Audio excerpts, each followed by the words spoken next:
الرحيم. الحمد لله رب العالمين، والصلاة والسلام على أشرف النبيين وإمام المرسلين نبينا محمد وعلى آله وصحبه أجمعين، وبعد، فإن أصدق الحديث كتاب الله، وخير الهدي هدي محمد صلى الله عليه وآله وصحبه وسلم، وشر الأمور محدثاتها، فإن كل محدثة بدعة، وكل بدعة ضلالة، وكل ضلالة في النار. وبعد، السلام عليكم ورحمة الله وبركاته.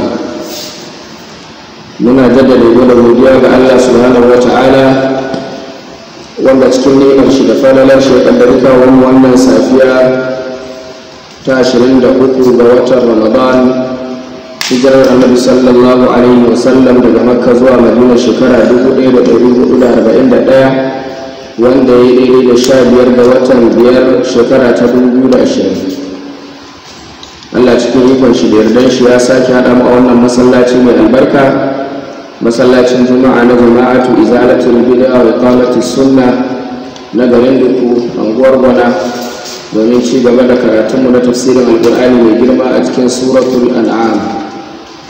A jiya karatunmu ya tuke a aya ta 151, inda wato ayar nan da take kunshe da wasiyoyi da Allah subhanahu wata'ala ya yi ga bayi, wacce Abdullahi ɗan Mas'ud yake cewa, man arada an yanzura ila wasiyyati Muhammadin allati 'alayha khatamuhu falyaqra qawlahu ta'ala, qul ta'ala wa atlu ma harrama rabbukum 'alaykum, har zuwa ƙarshen aya ta 3, wato zuwa fadin Allah, zalikum wasaqum bihi la'allakum tattaqun. mun ji falalin waɗannan ayoyi da cewa wato su ne ayoyin da suka zo da waɗannan hukunce-hukunce waɗanda suke muhkamai, wato sun zo da bayani game da umarni na ayyuka masu girma, tauhidi da kuma nisantar shirka. mun ji Allah ya ce, ƙul ka ce musu ta'alau, ku taho atlu ma harrama rabbukum alaikum, zan karanta muku abinda ubangijin ku ya haramta muku, ba abinda kuke haramtawa da kanku ba babu dalili. shine Allah tushriku bihi shay'a, kada ku mishi tarayya da komai. to me yasa kuka tafi kuna ta haramta wata bahira, wata sa'iba, wata wasila da wani hamil, amma ba ku haramta wa kanku shirka ba? ai ba abin da ya fi muhimmanci a ce kun fahimci haramce shi, kun nisance shi irin shirka, saboda shi ne babu dalili na kusa ko na nesa, na hankali ko na ilimi, wanda zai halatta wa mutum yin shi. bauta wa wanda bai yi wa kanshi ba ma ballantana ya yi maka, bauta wa wanda akwai lokacin da babu shi kuma akwai sanda za a yi ya ƙare, bauta wa gajiyayye kasashe ko ta wace fuska. me yasa ba ku fahimci haramcin wannan ba?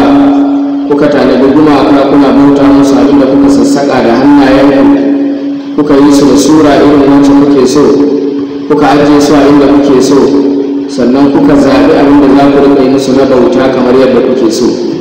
wannan duk ku fahimci haramcin shi ba, sai ku zo kuna haramta abubuwan da babu dalili a kan haramcinsu, bahira da sa'iba da wasila da hali. to Allah ya ce ku cikace musu, ku taho in karanta muku abinda Allah ya haramta muku na wahayi, ba wai na faɗi da ka ba. shine Allah ta shirku bi shay'a, kada ku mishi shirka da komai. mun ji illar shirka da hatsarin shirka, wanda duk sanda aka ce an samu sababi na shirka a cikin mutane, to an samu sababi na halaka a cikinsu. shi yasa har kullum duk garin da aka ce ya shahara da dokaye waɗanda suke fashin imanin mutane, su fashin kudinsu, to wannan gari halaka ta sauka a garin kenan.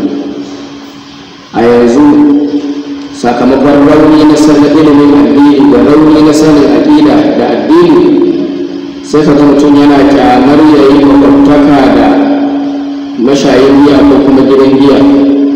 lallai abin kyama ne, amma kuma zai iya ba da gidan shi ma haya ga boka, ya sauka a gari ya nemi masauki ka bashi hayan gida ko ma kyauta, ko kuma kana makwabtaka da shi ba abin da yake damun ka,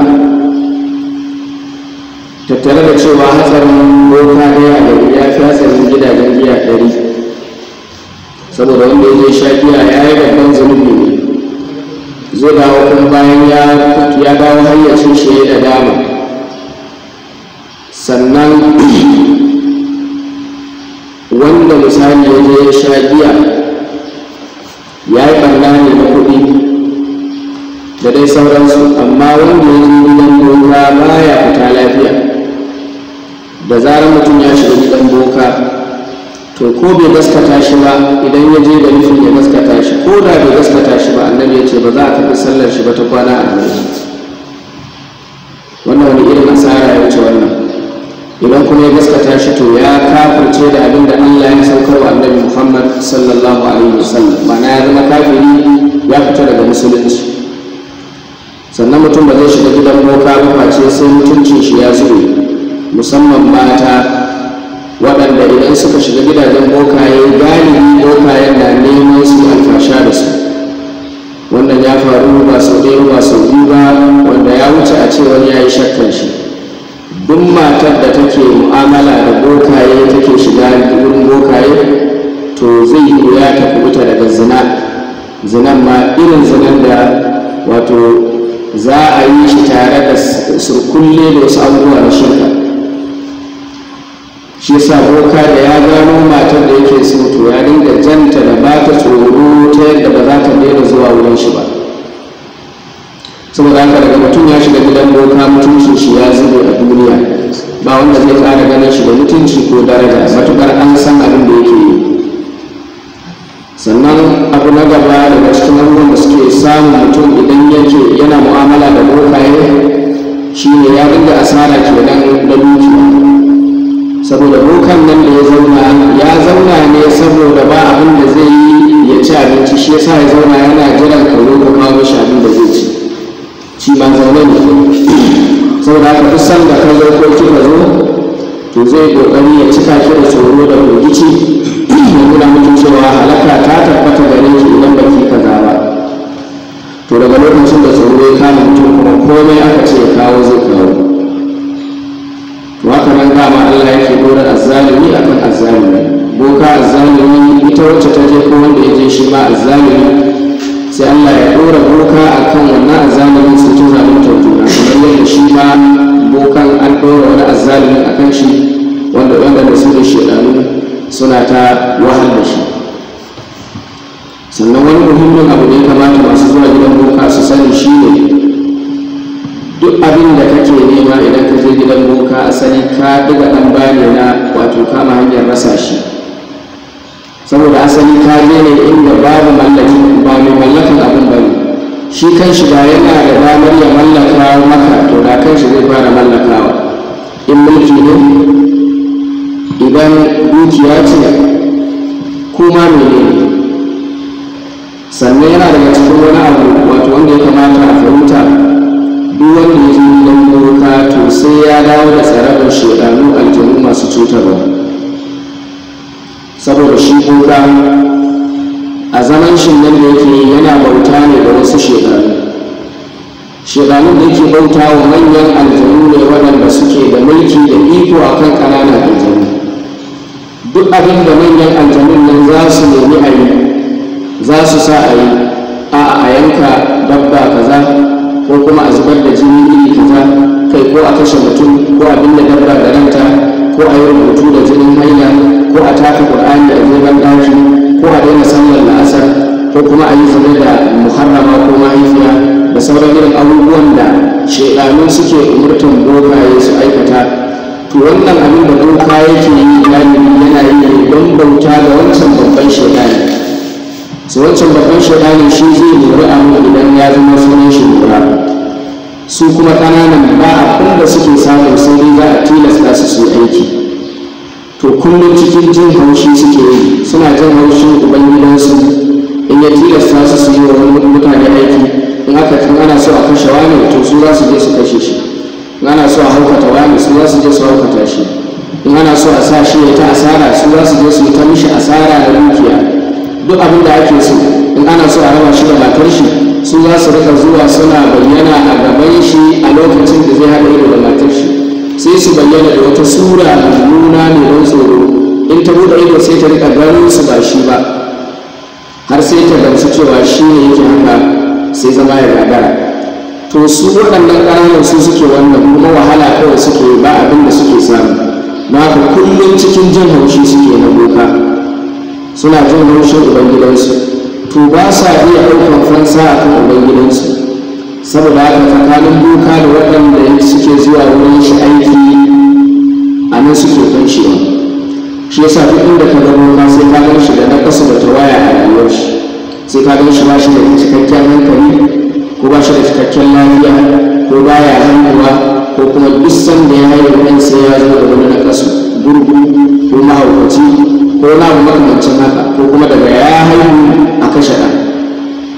To haka nan waɗanda suke zuwa kin shiga gidan boka suna jin haushin boka, suna jin haushin ubangidansu, to za ki je don neman wata bukata, za ki dawo kuma da tsarabar shekaru gida. Shi ke da sai ki ga abubuwan suna ta canzawa, kuma dama shi ma ɗan neman kwastoma ne. Tun da ya san kin zo, to idan wannan bukatar ta biya, to yana so kuma ki sake dawowa da wata bukata, to shi zai ƙirƙiri bukatar ta hanyar aljanun nan nashi shekaru, sai su je su rikita miki wani abu, sai ki sake dawowa wurin shi neman mafita. Dama kuma shi ya kulla, sai ya miki wani abu ya janye shi daga abin da suka miki na ɓanna, sai ki ɗauka ya warkar da ke ne. To haka ya dinga yi kenan har sai ya raba ki da, wato sai kin bar duniya babu imani, ko kuma sai ka bar duniya babu imani. To wannan shi ne abu na farko da Allah subhanahu wata'ala ya fara hanawa a cikin jerin waɗannan hukunce-hukunce. Allah ya ce Allah ta shirku bihi shay'a. Jiya mun ji bayani mai tsayi game da abin da ya shafi wannan haƙƙin na tauhidi da kuma mafi girman zunubi wanda shi ne shirka. Allah ya ce wani walidai ne ihsana, mun ji abin da ake nufi da kyautata wa iyaye da kuma dalilai da suka zo da suke nuna muhimmancin wannan da girman shi da girman haƙƙin iyaye a cikin Alƙur'ani. Hakanan Allah ya ce wala taqtulu auladakum min imlaqin, kada ku kashe ƴaƴanku saboda tsoron talauci. Mun ji wannan da abin da ya shafi illar kisa, wanda a ƙarƙashin wannan wanda yake yin family planning saboda tsoron talauci shi ma ya shiga ciki. Amma wanda yake yi saboda daidaita tazara tsakanin haihuwa da haihuwa, saboda sama wa mace sauƙi da ɗan da ake shayarwa wanda ake goyo, to wannan babu laifi matuƙar mutum ya kubuta daga abubuwa masu cutarwa, ya kuma cika ƙa'idoji na shari'a da kuma na lafiya. Amma duk wanda yake abin da ya shafi family planning saboda tsoron talauci, to wannan shi ma ya shiga cikin wala taqtulu auladakum min imlaqin, kamar yadda aka tambayi Abdullahi dan Mas'ud ya tambayi Annabi sallallahu alaihi wasallam cewa ayyul dhanbi a'zam, wani zunubi ne yake girma? Annabi ya ce an taqtula waladaka makhafata an yat'ama ma'ak, aw kama qala, shine ka kashe ɗanka wai don tsoron kada ya ci tare da kai. Kana so ne ka ci kai kadai, saboda haka ba ka so shi ya zo.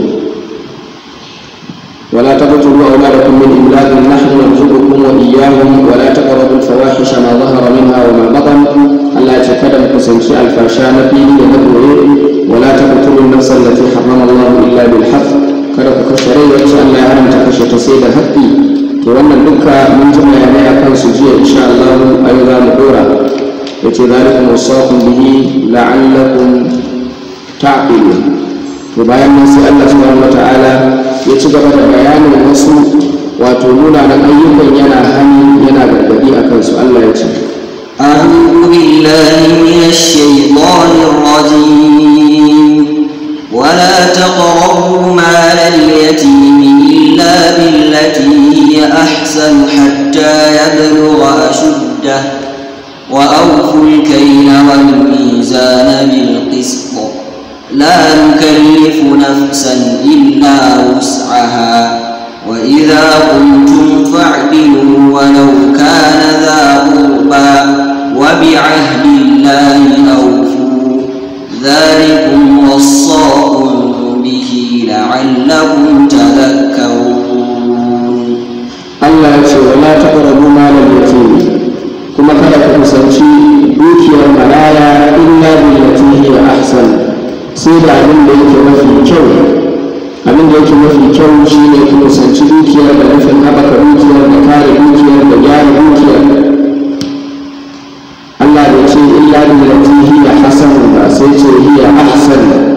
Ba ya ce sai da abin da yake mai kyau ba, sai ce sai da abin da yake mafi kyau, saboda girman al'amarin wato dukiyar maraya da hatsarin taɓa shi da ɓarnar shi. Hatta ya ruwa shudda, ku ci gaba da kula mashi da dukiyar shi kuma kare dukiyar har sai ya kai a shuddaru. Ma'anar a shuddaru shi ne sai ya kai balaga, ya yi hankali, sai ya kai shekarun balaga kuma ya yi hankali. Idan ya kai shekarun balaga ya yi hankali, to za ku iya ba shi dukiyar shi, kamar yadda malamai suka ce ma'anar a shuddaru shi ne albulu, saboda faɗin Allah subhanahu wa ta'ala a cikin suratul nisa da ya ce hatta idza balagu nikaha fa in anastum minhum rushda, idan har suka kai aure idan sun balaga kenan. Fa in anastum minhum rushda, idan kuka gano suna da rushd, wato suna da shiriya da wayewa da sanin yadda za su juya dukiya su sarrafa ta, to fadfa'u ilayhim amwalahum, ku ba su dukiyoyinsu.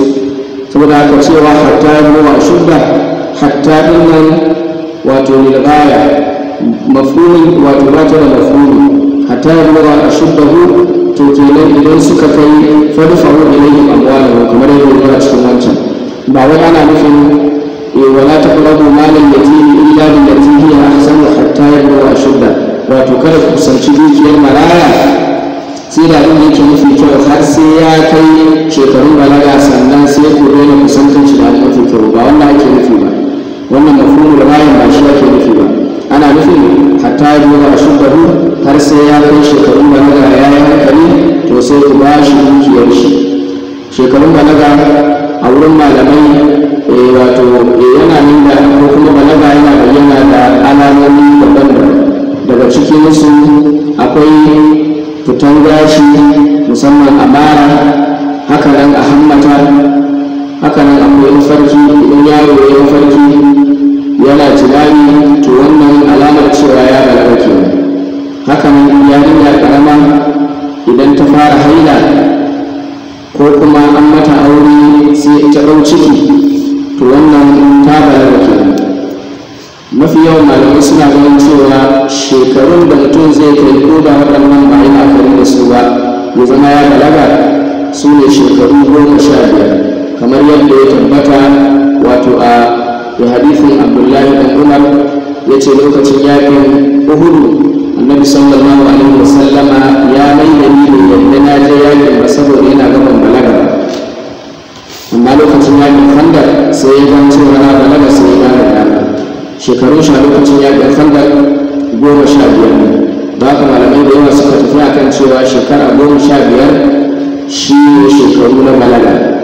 to hatta ya ruwa shuddahu, har sai ya kai waɗannan shekaru, ko kuma sai ya fara mafarki, ko kuma sai ya fara tsirar da gashin da babu masa tsirar a jikin mutum sai in ya balaga. a wasu malaman suna iya la'akari da tsayin mutum a wurin bayyana cewa ya balaga ko bai balaga, kamar yadda Muhammadu Amin Ash-Shadidi ya kawo cikin Adwa'ul Bayan. yana cewa wato daga cikin malamai akwai waɗanda suka tafi akan cewa anna sunnal bulughi 15 sana, wa min al-ulama'i man qala idha balagat qamatuhu 15 ashbar faqad balagha.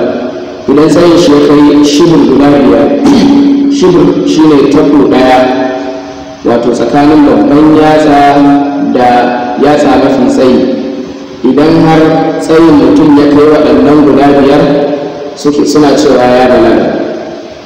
ya ce wa yurwa hadal qawlu an aliyu, ana riwayar wannan maganar daga sayyidina ali, sai ya kawo shi da sigatul tamrid, cewa ana ruwaito wannan maganar daga sayyidina ali. wallahu a'lam, ko yana nufin bai tabbata bane daga gare shi. wa bihi akhadha al-farazdak shi ma da wannan ra'ayi ya tafi akai fi qawlihi fi yazid ibn al-muhallab lokacin da yake wato rafa'i wa yazid ibn muhallab yace ma zala mun aqadat yadahu izarahu fasama fa adraka khamsatan ashbari yudini har zuwa ƙarshe. ma'ana dai tun da ya kai shibir guda biyar shi ke ma'ana ya balaga ke hatta ya bulaga shuddahu a wurin imamu malik ya ce idan mutum ya fara wato ya balaga a wurin shi abinda ake nufi da hatta bulaga shuddahu da Allah ya ce fa in anastum minhum rushdan yace shi ne al-rushd shi ne hifzul mali wa husnul nazari fi tasarrufi fihi. mutum ya kai hankalin da zai iya kiyaye dukiya ya jujjuya dukiya ya sarrafa ta.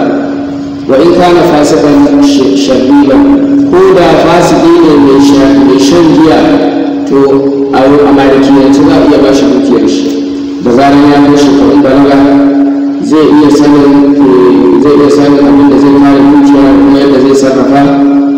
wannan shi ne abin da su suka tafi a kai. yayin da imamu shafi kuma da wanda duk suka yi shi muwafaka suka ce la yakunu fasiqul asi rashidan, bayan da za a ce fasiki mai yawan sabo za a kira shi rashid, wato wanda ya san abin da yake yi. a dole kenan sai ya zama nagari, sai ya zama na kirki sannan a bashi. wannan magana ta imamu shafi lallai ta fi, duk da cewa waccan maganar ita ma tana da wajen da zaran ya girma ya yi hankali to za a iya ba shi dukiyar shi, masuliya ta koma kan shi. amma idan ana so abin da ya fi shi ne a yi ƙoƙari a yi amfani da wannan damar na ganin cewa ya shirya, yana so a ba shi dukiyar shi sai a ce har yanzu ba za a baka dukiyar ka ba don ba ka da hankali, har yanzu ba ka daina shan giya ba, har yanzu ba ka daina neman mata ba, har yanzu ba ka daina caca ba, to ba za a baka dukiya ka je ka bata ba. duk hankalinka idan kana caca in baka dukiya za ka bata. haka nan idan kana zina, haka nan idan kana shan giya. in yana son dukiyar to wannan zai taimaka wurin ƙara hana shi sabon, sai zama an yi amfani da dama saboda wato ya gyara shi. Allah ya ce wa auful kaila wal mizana bil qisti, ku cika alkailu wato mudu wal mizan da ma'auni bil qisti da adalci. Allah ya ce la nukallifu nafsan illa wus'aha, ba ma dora wa rai sai abin da za ta iya. yayin da Allah ya ce ku cika mudu ku cika ma'auni, to iya abin da mutum zai iya shi zai yi. yau da za a ce ka auna mudu ko mudu biyar, da za ka auna mudu biyar na masara daban-daban, ana iya samun mudun farko adadin ƙwayoyin masara da ke ciki ba daidai bane da na biyu, ba daidai bane da na uku, a samu bambanci. to wannan Allah bai kallafa maka sai ka dace ba a ciki. la nukallifu nafsan illa wus'aha. Allah ya ce ba ma dora wa rai sai abin da za ta iya. ko kuma a ce sikeli ya tafi wato da gwargwadon abin da ya wuce komi kashin shi, ba kowanne wani wato za ka iya gane daidaiton shi wato da ɗan uwan shi. saboda haka Allah ya ce la nukallifu nafsan illa wus'aha. idan kai ba bisa ganganci ba to Allah subhanahu wata'ala ba zai kama ka da wannan. Allah zai yafe maka saboda a matsayinka na ɗan adam iya abin da za ka iya kenan. a wannan wurin Allah subhanahu wata'ala ya yi hani, amma bai ambaci ukuba ba na wanda ya yi wannan, sai dai a wurin ya ambaci cewa wanda ya yi wato ya yi ha'inci a mizani abinda zai same shi shi ne wani wato bone da tsananin azaba, kamar yadda ya faɗa cikin suratul mutaffifin ya ce wailul lil mutaffifin alladhina idza ktalu 'ala an-nasi yastawfun wa idza kaluhum aw wazanuhum yukhsirun. Allah ya ce ala yadhunnu ulaika annahum mab'uthuna li yawmin 'azim yawma yaqumu an-nasu li rabbil alamin. Allah ya ce wani da tsananin azaba, kamar yadda muka sani cewa wani wadi ne a cikin jahannama wanda tsananin azabar shi ta jahannaman yana kona. to Allah ya ce irin wannan wani wadi ya tabbata lil mudaffifina ga masu tadfif, masu tauye ma'auni. alladhina idza ktalu 'ala an-nasi yastawfun, waɗanda idan za a auna musu su to za su nemi a cika. wa idza kaluhum aw wazanuhum yukhsirun, amma idan su za su auna da mudu ko kuma za su auna da mizani yukhsirun sai su tauye. Allah ya ce ala yahummu ulaika waɗannan masu wannan aikin ba sa zaton ne cewa annahum mab'uthuna cewa za a tada su, ma'ana aikin su yayi kama da aikin mai kare ta tashin alkiyama. duk wanda yake yarda yake da yakinin za a tashin alkiyama hanya zai yarda ya tauye ma'auni cikin abubuwan duk da Allah subhanahu wataala ya rubuta mishi cika su liyaumin azim a wani ne mai girma yau mai yaqumu nasu li rabbil alamin, ranar da mutane za su tsaya a gaban ubangijin talibai don yi musu hisabi. a wani wurin kuma Allah subhanahu wataala ya ambaci yadda yake so a cika mizani, wato yana so a cika shi kuma cika shi shine mai kyau kamar yadda ya faɗa ya ce wa auful kaila idha kiltum wa zinu bil qisṭasil mustaqim, sai ce zalika khairun wa ahsanu ta'wila.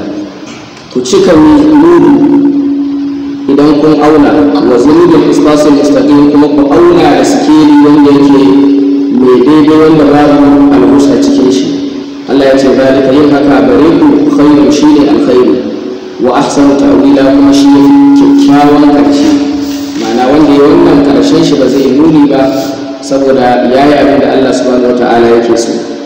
to bayan nan sai Allah ya ce wa idza qultum fa'dilu walau kana dha qurba, idan za ku yi magana ku yi adalci ko da ku akan wani makusancin ku, kenan kada ku yarda saboda wai danginka ne ko kuma kai karan kanka ne sai ka yi ƙoƙari ka ɓoye gaskiya saboda nema mishi mafita. Allah subhanahu wata'ala ya hana haka. Allah ya ce wa idza qultum, idan za ku yi magana a matsayin shaidu za ku bayar ko za ku faɗi magana akan wani ko an tambaye ku game da shi, to fa'adilu, ku yi adalci, ku faɗi gaskiya, kar ku ƙara abin da babu, kar ku rage abin da akwai. wa idza qultum fa'dilu walau kana dha qurba, ko da game da wanda yake makusanci ne. a wani wurin Allah subhanahu wataala ya sarraha wato cewa abinda ake nufi da ahdullahi wato ranar tashin alkiyama, abinda wato Allah ya sarraha cewa ana nufin mutum ya ba ahdullahi ba ya yi adalci ko da a karan kanshi ba, abin da ya shafi ka kai karan kanka to Allah yana so ka yi adalci a kai ballantana wanda kamar yadda Allah ya ce ya yi wa ladina amanu kunu qawwamina bil qisti shuhada'a lillahi walau ala anfusikum aw lil walidayni wal aqrabin. a cikin suratul ma'ida Allah ya ce kunu qawwamina lillahi كونوا قوامين لله شهداء بالقسط ولو على انفسكم. to wannan duka Allah yana umarni ne cikin magana ayi adalci, kamar yadda a cikin aiki ma yake so ayi adalci. yace wa idza qultum fa'dilu walau kana dha qurba wa bi ahdi Allahi awfu, kuma alƙawarin Allah ku cika shi. alƙawarin Allah na farko mafi girma shine alƙawarin da Allah ya ɗauka tsakanin shi da nuna cewa za mu bauta mishi shi kadai, ba za mu sanya mishi abokin tarayya. to wannan alƙawarin mu cika shi. sannan alƙawari na biyu shine alƙawarin da ke gudana a tsakanin mu yau. Allah yana umurtar mu da cika su, kada mu tauye su. wa bi ahdi Allahi awfu, Allah ya ce zalikum wasaqum bih, da wannan ne Allah yake muku wasiya la'allakum tadhakkarun, saboda idan kuka bi su kuka yi aiki da su to za ku zama wa'azantu waɗanda suke masu wa'aztuwa, wanda suke ji su ɗauka kuma su yi aiki da shi su tsira. to bayan nan sai Allah ya ƙare wannan wasiyar da tabbatar da cewa waɗannan abubuwan da aka ji wato Allah ya hana a cikin waɗannan ayoyi nisantarsu shi ne musulunci, shi ne tafarki madaidaici. aikata akasinsu wato kamar an hana shirka to aikata tauhidi, an hana zalunci ko kuma alfasha to aikata da'a da sauransu, wannan shi ne musulunci, shi ne tafarki madaidaici. sai Allah ya ce وأن هذا صراطي مستقيما فاتبعوه ولا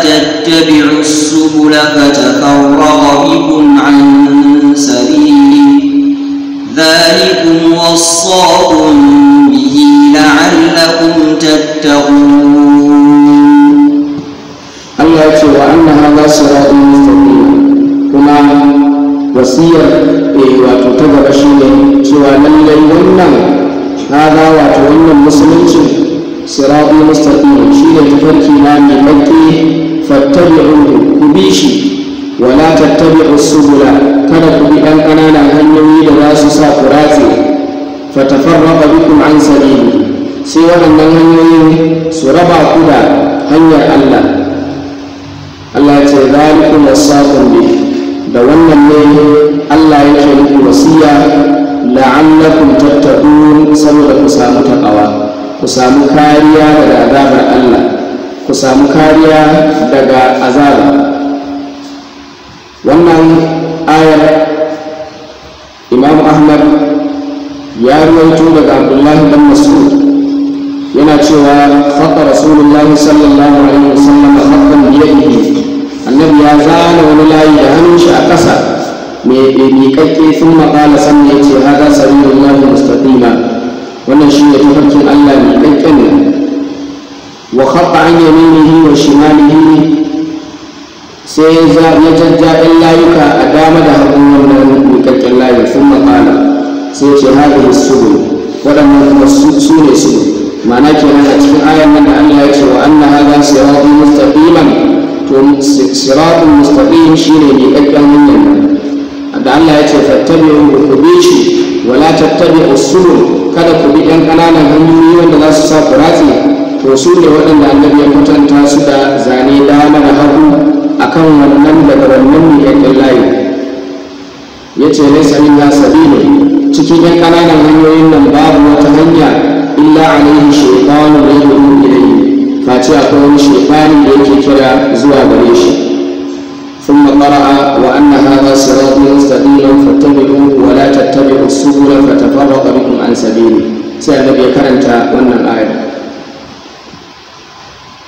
hakanan Imam Ahmad ya rawaito daga An-Nawas ibn Sam'an yana riwaya daga Annabi sallallahu alaihi wasallam yace daraballahu mathalan siratan mustaqiman, annabi yace Allah ya buga misali na siratul mustaqim tafarki mai dakke wa an jambatai sirat surani, a gefe da gefen siratin akwai wasu katangu guda biyu fihi ma alwabin mufattaha, a cikin waɗannan katangu akwai ƙofofi waɗanda suke buɗaɗɗu wa alal abwabi suturun murkha, a cikin ƙofofin akwai labulaye wanda aka sake su wa ala babi sirati da'in yaqul, daga ƙofar siratin kuma asali ta farkin gaggan ga wani mai kira wanda yake cewa ya ayyuhan nasu, ya ku mutane udkhulu, ku shiga, wato udkhulu siratal mustaqim jami'an,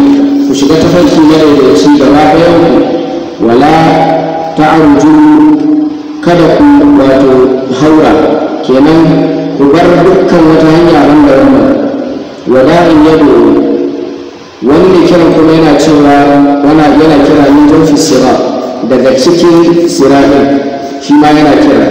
fa idza arada al-insanu an yaftaha shay'an min dhalika tilka al-abwab, mutum yana tafiya akan siratin sai ya ga wata kofa sai ya sha'awar da buɗe ya gano a ciki, duk sanda ya gaba sai ya ga wata kofa, ita ba seti take ba amma tana gefe ne, da dai mutum zai buɗe ta yi shiga to ya bar wannan tafarki. to duk sanda mutum ya so ya buɗe ƙala sai ce wai haka kai canka la taftahu, kada ka buɗe shi, fa innaka in taftahu talij, idan har ka buɗe shi to za ka shiga cikin shi. wato wannan tafarkin mummuna ke. yace fassaratu, abinda ake nufi da sirati a wannan hadisin shine al-islam, musulunci, wasurani abinda ake nufi da wato wannan katangun guda biyu hududullahi su ne iyakoki na Allah, haddi iyaka na halal da iyaka na haram, inda kamar yadda Allah ya ce tilka hududullahi fala ta'taduha, haka ne ce tilka hududullahi fala taqrabuha. wal abwab mufattaha maharimullah, kofofin da suke buɗe su ne abubuwan da Allah ya haramta.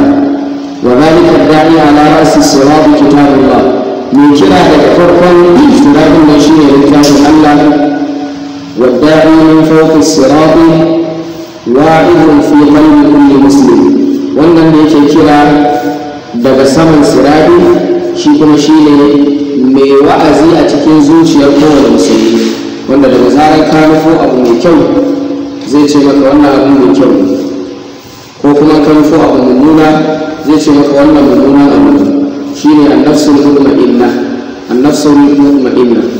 so wannan hadithin imamu tirmidhi da nasa'i sun rawaito shi imamu tirmidhi yace hadithin hasanun gharib so wannan shi ne ma'anar as-siratul mustaqim kenan tafarki ne kakke to amma ba a gushe ba a tsakanin wato a gefe da gefen shafi wasu ƙofofi waɗanda su ne haramtattun abubuwa da zarar mutum ya karkace wa mai kakkiyar hanyar to zai shiga wata ƙofa daga cikin waɗannan ƙofofin daga ya shige ta kuma ba zai sake iya dawowa ba sai in ya tuba daga abin da yake aikatawa na saɓo wannan shi ne a takaice game da waɗannan wato ayoyi waɗannan ayoyi kamar yadda muka ji Abdullahi da Abbas yana cewa su ne ayatun muhkamat ayoyin da ba a taɓa soke hukuncin ɗaya daga cikin hukuncin wato ba su taɓa soke hukunci daga hukuncin da ke cikinsu ba